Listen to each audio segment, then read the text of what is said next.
Thank you, everybody, and thank you for your patience with our tech issues. This is 21st century Buddhism at its finest. So I've been asked to give the talk today in Nettie's absence. I want to talk about a recent pilgrimage I did to the Buddhist holy sites in India. So, for those of you that don't know, when the Buddha died in his final sutra, or his final talk to the monks, he answered a question about, how do we keep inspiration when you're gone? And he answered it in a way where he encouraged his practitioners to visit 4 particular sites that were important to him in his life. Those were Lumbini, where he was born, Bodh Gaya, where he sat under the Bodhi tree and first realized his full being, Saranath, where he gave his first sermon to the group of 5 monks that had previously abandoned him and then came back and became the first Sangha. And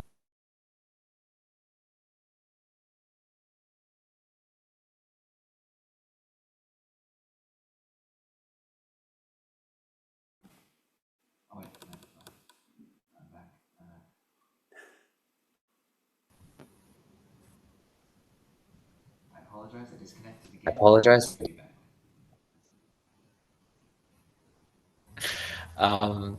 So I'll continue where I left off.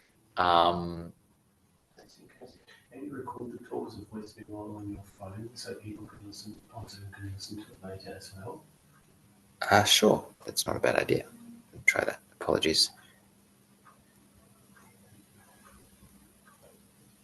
Just in case. Yes. All right. So I was saying the holy site given and set up as places where people could go. And it was set up as places holy in themselves. It didn't say, I was born here, therefore this is the greatest place on the face of the planet. The Buddha encouraged people to go on pilgrimage to these sites as a source of inspiration. So it's quite different from how you might think of pilgrimage.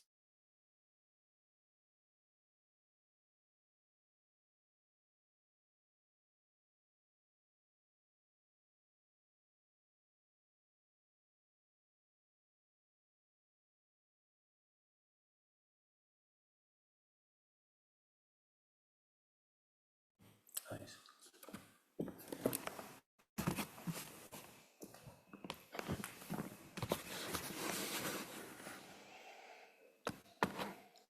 Thank you, and apologies for the technical issues. People hear me through this one now. Yes. Yes, we can hear I you. think I can see some nod. Yep, great. So sorry about that. So as I was saying, the Buddhist pilgrimage sites are different to how you think of pilgrimage in a kind of a more monotheistic or maybe some of the more Judeo-Christian religions that we're familiar with. So it's not the holy city of Mecca. It's not it's not Jerusalem where Jesus was. It's places that are imbued with the spirit of Buddha, and that Buddha, the historical Buddha, went to and was part of. But it's also about your own practice there. Going to these pilgrimage sites is about finding a way to connect with these places for yourself, not just to be in the place where this guy hung out. So I recently, over the summer, went to 3 of the 4 Buddhist holy sites in India. So I'd already been to Lumbini in Nepal in the past, and I went to Bodh Gaya, Saranath, and Kushinagar. And each of them had a very different energy. they all brought something different. And when I went there, I tried to go with the mind to find what I could find for my own practice in each of these places. It is valuable and important to go and pay respects, to see the Bodhi tree in the Mahabodhi temple, and prostrating oneself in front of it is a wonderful thing that you can do. But I tried not to see it as a sense of veneration, but as a sense of inspiration, as the Buddha encouraged us to do. Perhaps the first thing to say about going on pilgrimage to these places is that they exist in modern-day India, and modern-day India it's a wonderful, chaotic, energetic, and very particular kind of place. I think a lot of us might have this image in our head of a Buddhist pilgrimage as something very peaceful and relaxing. You're going to just sit and hear the sounds of the birds and the winds and not be interrupted. And then you get to India, and the most common sound is a car horn blaring, which happens every 3 seconds on average, seemingly incapable of driving down the road without leaning on the horn. I was staying in a Tibetan centered place, a retreat center, which was actually a little out of town, so it was a little bit quieter. So there were maybe only 4 nights when wedding parties blasted techno music into 2 a.m. in the morning. And yet there is this energy in that. There's an energy in being alive in these places. One of my first reflections going to India was, obviously it's probably changed in 2,000 years, but even at the time of the Buddha, I imagine there's this sense at which I can understand why some of these teachings arose in this place. It's a part of the world where, in order to just exist in that part of the world with 1.5 billion people there, you have to assert yourself a little bit. That the natural way of doing things is to stamp your authority on a space and say, this is me, this is mine, I've got to really persist here. And we all know the kinds of suffering that come with that kind of an attitude. And so I can understand why teachings of trying to get us to undo some of those self-assertions, trying to get us to let go of the self, I can understand why they arose in that context, because people would have been, even back then, suffering in the ways that we suffer now out of this, get out of my way kind of attitude that is kind of natural in that place. One of the things that I noticed first about Bodh Gaya too is it is alive with every kind of Buddhism you can imagine. So Buddhism is diverse.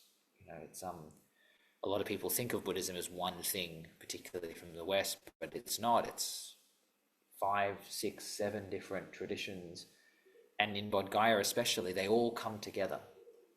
There are the Tibetans over there doing their 108 prostrations. There are the Koreans over there. There are the Thais with their chanting and big gold monasteries. There are the Japanese monasteries that are a little bit more subdued and bang a lot of drums, and everyone does their own thing, but they do it in harmony and in concert with each other. And you walk into the Mahabodhi temple in particular, past the 2 layers of security that are really there to stop you bringing your phone in, which is quite nice actually. And you feel that happening all at once. It's all there, and everyone is bringing their own flavor of Buddhism there. And you can sit and you can listen to a talk by a Thai monk, and then also listen a little bit over to your left and hear the chanting of the Tibetan lamas, and it's wonderful. There's that vividness and color in it all, and everyone is just moving together. As I said, I stayed in a predominantly Tibetan retreat center, and there was a Tibetan retreat going on at the time. I did not expect to be learning about Tibetan Vajrayana Buddhism on my trip to Bodh Gaya, but I did. I learnt more about that practice than I had ever learnt about it in the past. I was a bit surprised when I rocked up to meditation and someone kept talking the whole time. It's how they do it.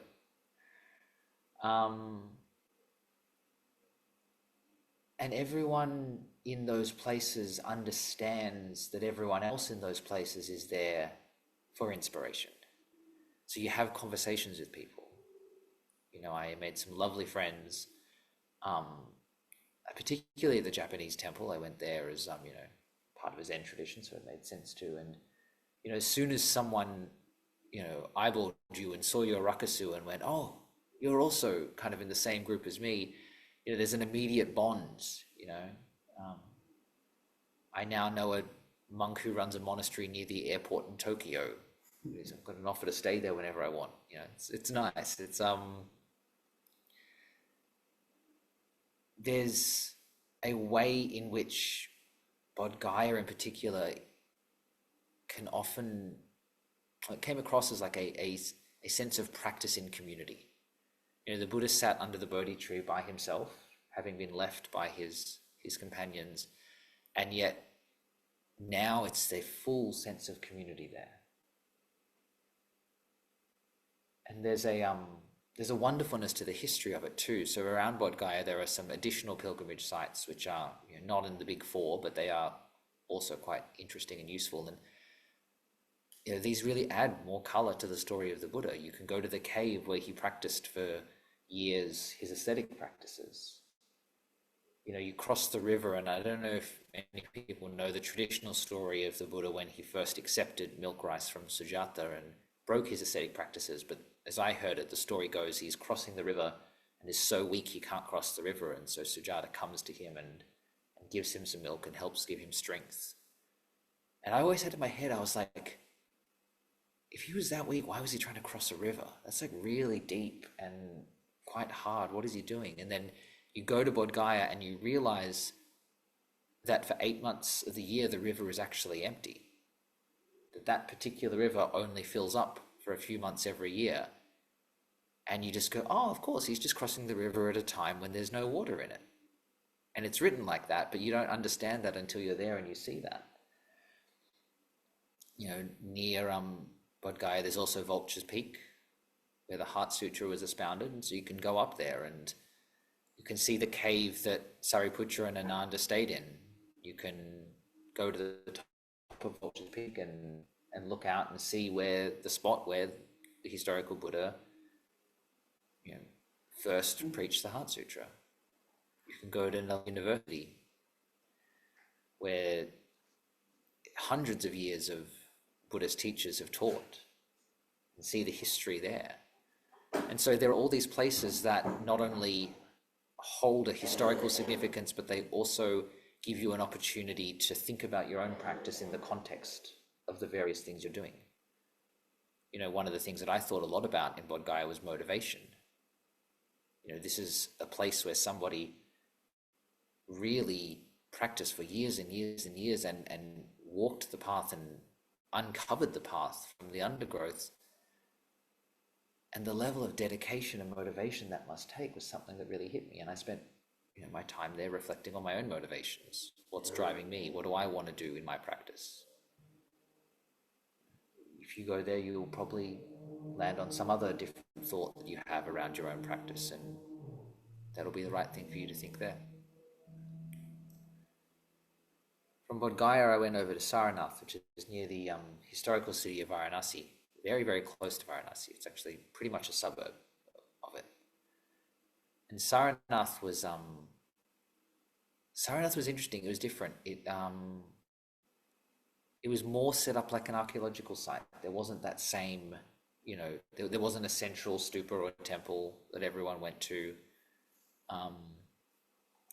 There was a big kind of stupa that had been built, but it was a historical one, and there was a big archaeological museum, and it was very interesting.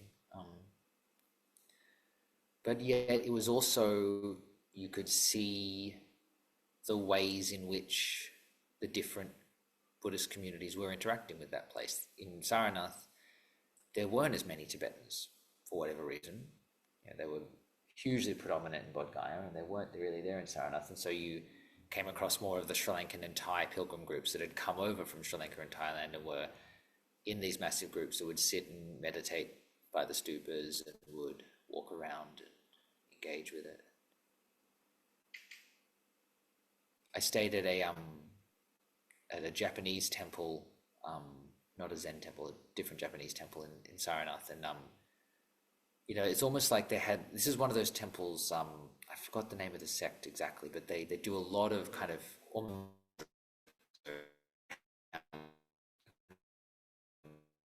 paying homage to the Lotus Sutra, and every morning their meditation is just to hit drums and chant that over and over again. And it was interesting there because that felt like every day they put on a show for people. There were local Indians and also other pilgrims who'd come and just watch what was going on, and they wouldn't necessarily participate, but they would just watch. And you get these different Buddhist communities kind of showcasing how they practice and what they do. In Saranath, I took the inspiration prompt to think about the concept of joy. And Saranath is where the Buddha taught the Four Noble Truths, the first teaching that he gave to his group of monks. The truth of suffering and the way out. And it felt like the right place to think about joy, to think about the inverse of that, how our practice generates joy. What is joy? What kind of joy do we generate? And again, it's just a very personal practice thing for me. I don't necessarily think everyone should go to Saranath and think about joy or suffering or these things, but it was just where I was at. And it just flowed. I didn't rock up to these places thinking, I'm going to think about this. I rocked up to these places and I sat there for a day and just went, what is hitting me? What is this inspiring in me? Varanasi itself is a very, very interesting city. It's very holy in the Hindu tradition as a city of Shiva and the god of destruction. You destroy the things to allow new things to grow, like a bushfire. And there's something about Saranath that is inherently linked with Varanasi. It's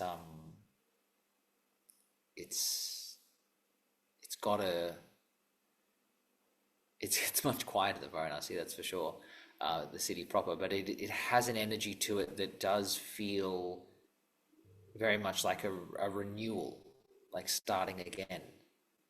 The new shoots coming up from the ground. And then from Saranath, I went to Krishnagara, where the Buddha died. And Krishnagara was probably the most peaceful of them all. It's the furthest away from a major city, which helps. And there's a big kind of grounds with a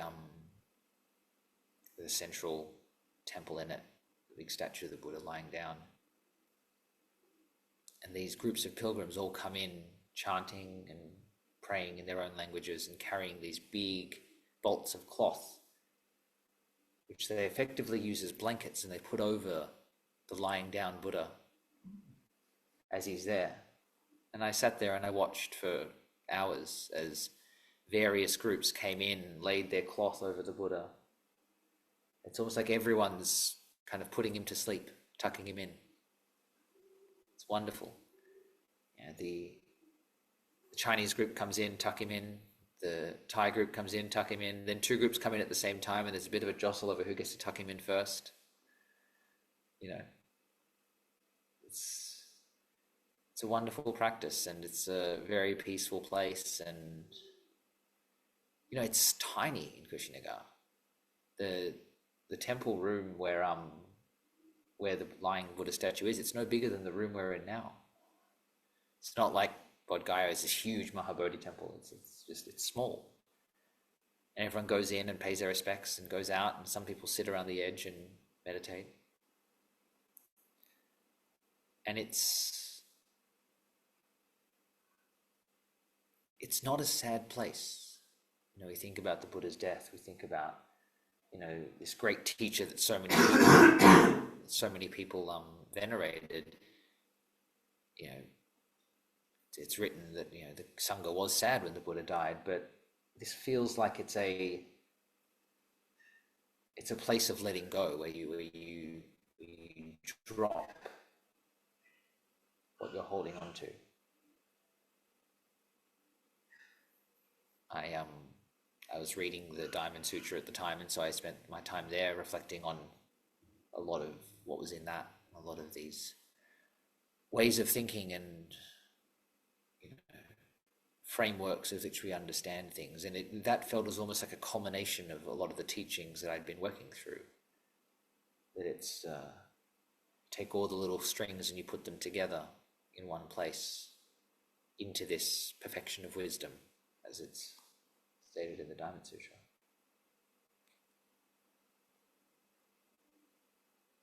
And all of these places they're unique and they're personal. And they're holy. They absolutely are holy, but they're holy because people make them holy. Because we bring our practice to these places. It was interesting reflecting on this pilgrimage in India in the context of having been on a very, very different kind of pilgrimage in Japan, where, I walked around an island that was associated with a particular holy figure, the monk Kukai. But that was a very different experience. It was the act of walking and doing that felt like it was a much bigger part of the practice, and the pilgrimage was a practice in itself there. Whereas visiting the sites in India, you're not walking between them, and I guess you could, but most people don't. And so it's about visiting these sites and seeing these things and being in these places, and they're very, very different experiences. And I don't think one is better than the other. But I think as practitioners, one of the things the Buddha teaches us is that the practice is what matters. And you can make a pilgrimage out of anything. There are people who walk through the bush in Australia, and you can turn that into a pilgrimage if you bring a mind of practice to that. And there are people who, it's not what I would want to do, but there are people who might want to go visit these great big metropolitan cities in the world. And you can make a pilgrimage out of that if you bring your practice to it. And it's a lot easier to bring your practice to visiting the sites that the Buddha was at, because obviously the Buddha was there and pretty key to our practice. But it is that bringing of practice that makes those sites holy. There's nothing inherent about them. I remember my Japanese monk friend meeting him at the Bodhi tree one day, and he turned to me and he says, "This is perhaps one of the holiest sites in the world, the center of the universe for Buddhism. And it's also just a tree." That it is just a tree. People run around collecting Bodhi leaves that fall from the Bodhi tree and preserving them as relics. And that Bodhi tree is, I think, great-grandson or some kind of, link to the original Bodhi tree. So there's a lineage there. That's real. But it's a tree. It's a very nice tree. But it's just a tree. And it's what we bring to it that makes it something special.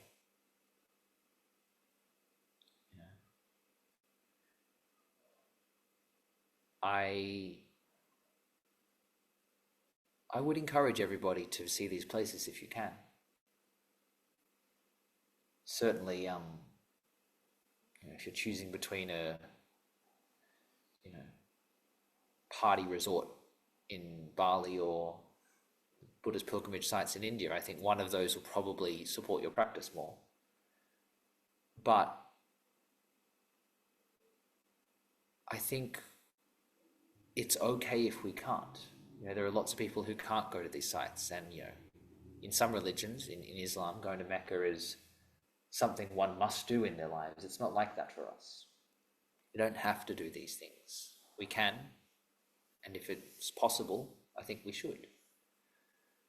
But the reason why we should is because it inspires practice in us. It's because it brings to mind these things that we can take away.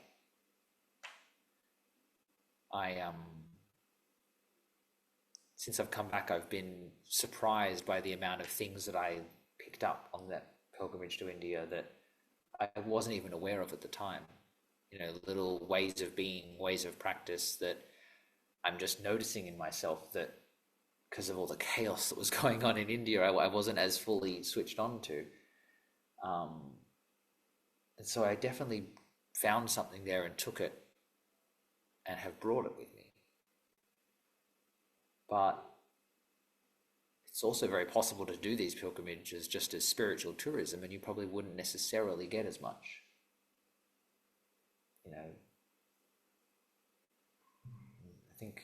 I'm sure that there are tour groups that just go one side a day, 4 days, that's it, you're done. And I think that's lovely to do if that's all you have time for. But just seeing the sights for the sake of seeing the sights is, it's interesting. If you're interested in Buddhist history, it's a great thing to do, but it's not quite the depth of practice that the Buddha wanted to inspire in us by visiting these places. So when we go to these places, if we can do it with the mind that the Buddha asked us to bring to it, that of seeking inspiration, seeking motivation, I think we get a lot more from that.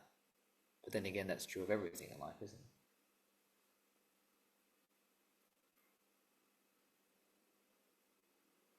Not sure I have too much more to say on this, but if there are any questions, I would love to hear them. I'll try and plug in the microphone and see how we're going.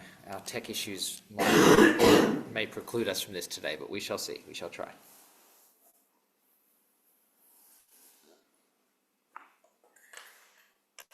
This side.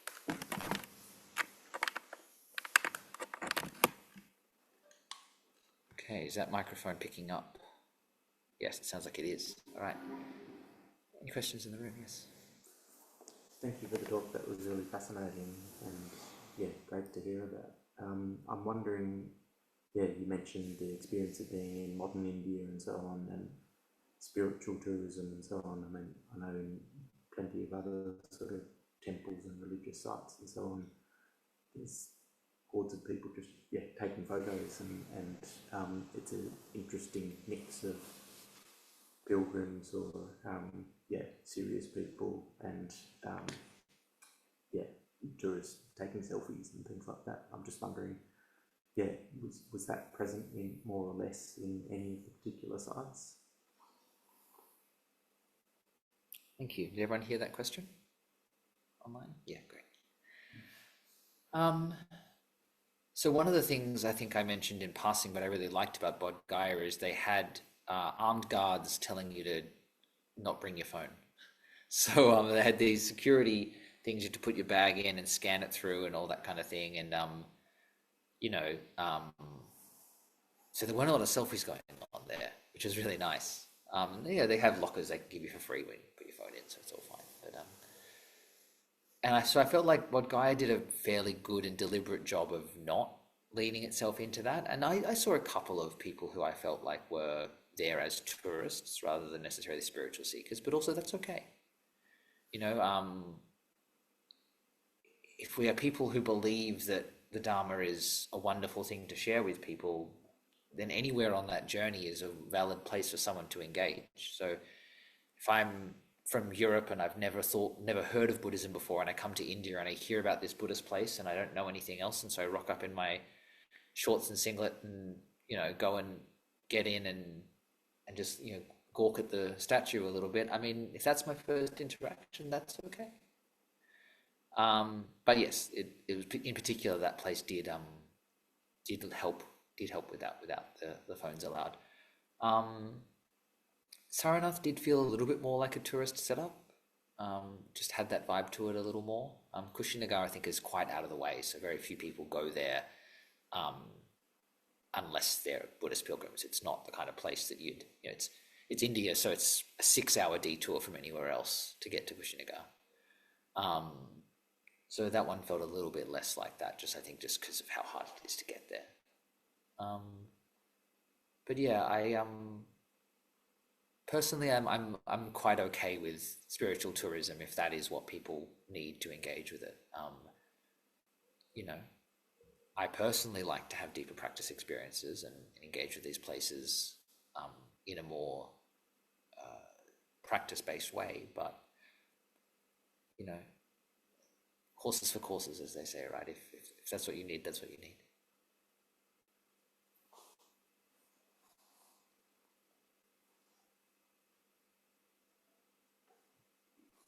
Tony, Read. yeah.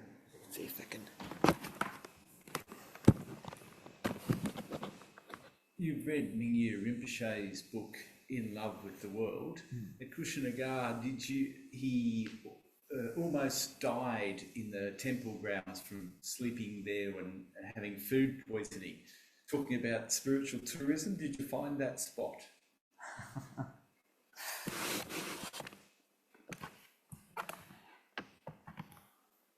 So yes, Tony's referring to a wonderful book which I would recommend to anyone. He put me onto this when we met up in Japan. It's In Love with the World from Mingyur Rinpoche.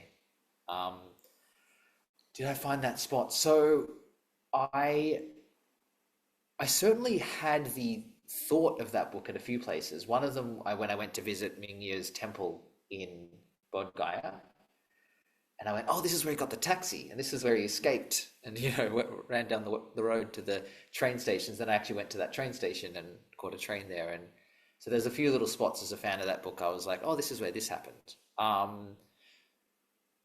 I don't think I found the exact spot in Kushinagar. I did find he refers to the toilets and being quite sick in the toilets, so I found them. And I think he does mention he goes to the charnel grounds, the cremation grounds in that town, and that's where he's having his real unwell sickness. There is actually the Buddhist, the cremation stupa of the Buddha, so the place where the Buddha supposedly was cremated. I went there, but I couldn't quite find the exact spot he was referring to in that. But look, it's a lovely place to get sick if you're going to do it.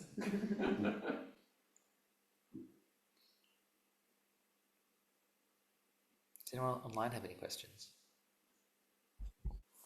Yeah, I'd like to, not so much a question as just really appreciate you sharing the story that I've never heard before, that at Kushinagar people put cloths over the reclining Buddha. It just feels so lovely that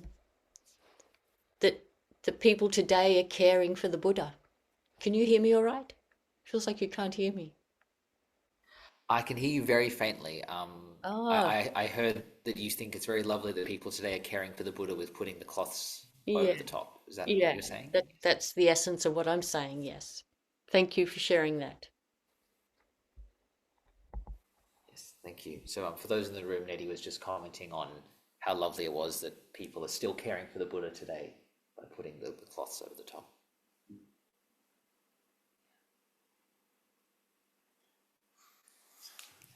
Lauren.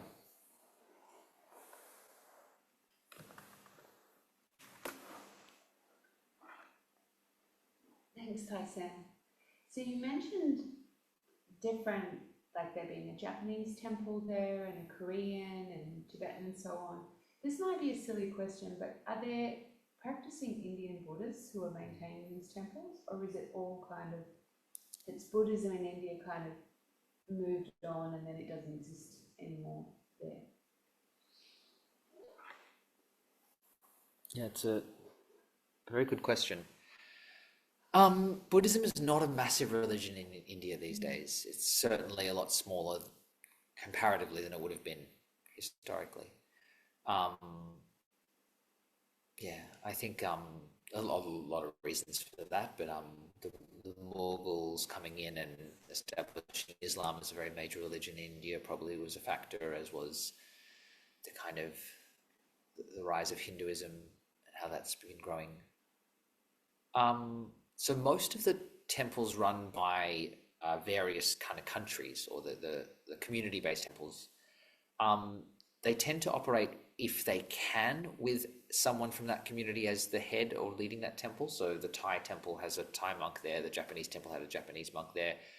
They certainly have local Indians as caretakers and people who essentially kind of upkeep those temples.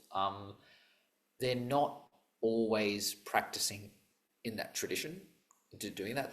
For a lot of those people, it's a job. I stayed at a temple in Kushinagar.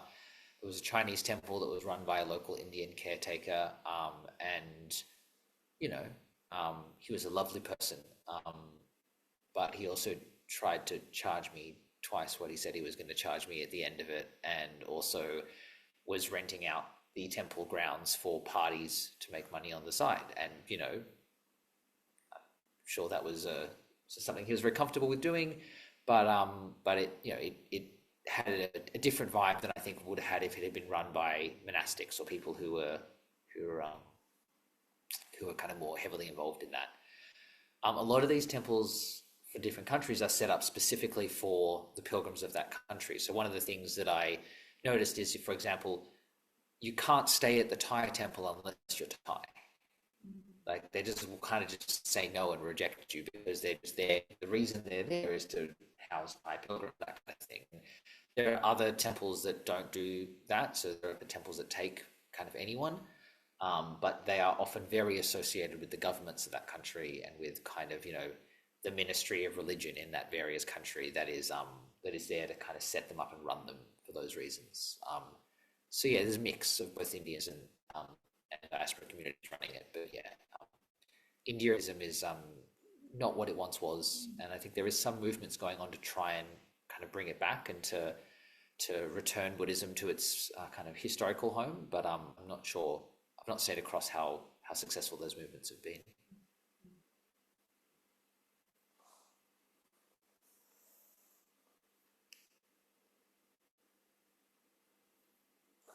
Shogya. Like Lady, I'm fascinated with this putting the Buddha to bed, and I'm just wondering about the logistics of that. This competition almost that you were saying. One comes in, dresses the bed, and then what happens? They take theirs away, and the next group come in. Yeah. So there's a couple of monks that are kind of, I guess, maintaining the Buddha's sleeping arrangements. So yeah, they'll allow a few blankets to go on, a few big cloths to go on, and then when it gets too much, they'll take them all off and clear it out, and then I guess kind of roll them up and put them in a corner somewhere. Actually, in Bodh Gaya, they have a central Buddha statue in the Mahabodhi temple, which people donate robes to, and they clothe the seated Buddha statue in these golden robes a lot of the time. And there, actually, what they do is when they take them off, they'll actually just give them to various people who happen to be there at the time when they're taking them off. And it's considered a very auspicious thing to receive some of the robes that the Buddha statue had been clothed in. Actually, I was lucky enough with the group that I was visiting there with, we got given a bolt of cloth from that, which they were all very excited about, and promptly went home and cut them into pieces so that everyone could have a little piece of the cloth. So I have a little square of gold cloth from the Buddha statue in the Mahabodhi temple that I have got with me in my altar at home, just as part of that. So yeah, it's managed. Yeah.